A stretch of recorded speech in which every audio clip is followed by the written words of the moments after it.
সুপ্রিয় দর্শক, আসসালামু আলাইকুম। দেশ ও দেশের বাইরে থেকে আমার এই ভিডিওটি যারা দেখছেন সবাইকে প্রীতি ও শুভেচ্ছা ও অভিনন্দন। তো বন্ধুরা, আজকে আপনাদের দেখাবো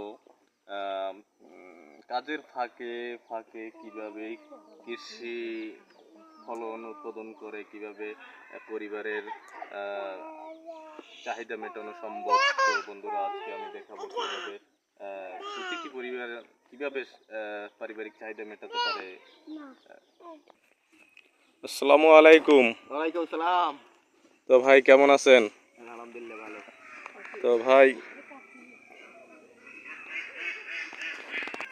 তো ভাই অনেকদিন পর চলে আসলাম আপনার কৃষি ক্ষেতে। তো একটু দর্শকের উদ্দেশ্যে আপনি যদি কিছু বলেন আর কি, কিভাবে কি কৃষিকাজ আপনি করেন বা করা সম্ভব। তো ভাই, আপনি কি কি সবজি চাষ করছেন এই স্বাভাবিক এই শীতের মৌসুমে? কুমার চারা, আপনার টমেটো চারা, তারপর আপনার ধনেপাতা, লাল শাক। তো ভাই, আপনি এগুলো কি চারা? এগুলো কুমার চারা, মিষ্টি কুমড়া। ও, তো এটা এটা শীতকালীন সবজি আর কি। এটা শীতকালীন সবজি। তারপর আপনার লাউ, এই ধরনের ভ্যারাইটিস, তো নানান ধরনের সবজি আরো করণ ফুল। ভাই দেখতেছি এগুলো কি চারা? আপনি এই টমেটো চারাও লাগাইছেন মনে হয়। টমেটো চারা ভাই। টমেটো গাছে ফুল হইছে ভাই, দেখছেন নি? তো দর্শক, দেখতেছি টমেটো গাছে ফুল হয়েছে। হ্যাঁ ভাই, তো এখানে কি কি গাছ লাগাইছেন আপনি? ভাই মরিচ গাছ লাগাইছি, বাইগুন গাছও লাগাইছি ভাই।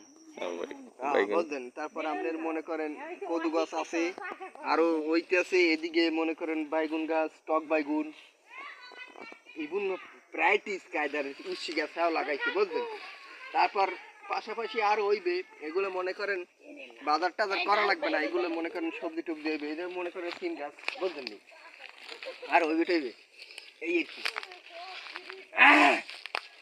এই ভাই এই দেখেন, মনে করেন এই যে সিম গাছ লাগাইছেন, এত আসতে অনেক এখনো দেরি। না আপনার 1 মাস 15 দিন পর উঠিয়াই পড়বে, বুঝলেন? তাই? হ্যাঁ। বাজারে তো এখন সিম পাওয়া যায়, এখন এগুলো লাগাই লাভ কি? ভাই ওটা তো স্বাভাবিক, আমাকে পরিবারের লাগিয়া পারিবারিক চাহিদা মেটানোর জন্য। বাজার থেকে কেনা লাগবে না, বুঝলেন?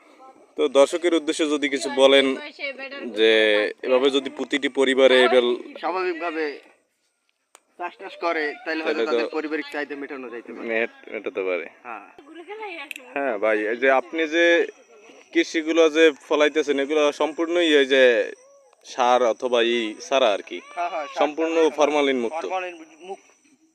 ফরমালিন মুক্ত, এতে কোনো ভেজাল নাই। তাই? ভেজাল ছাড়া আমরা চাষাবাস করি।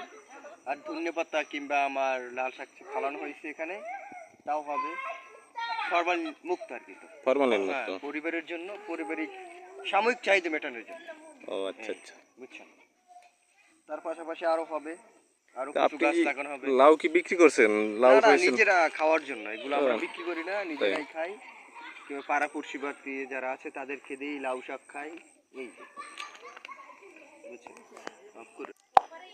সুপ্রিয় দর্শক, তো ধান ক্ষেতের জমির পাশেই এভাবে সবজি চাষ করা হয়েছে। তো দেখুন, পারিবারিক চাহিদা মেটানোর জন্য।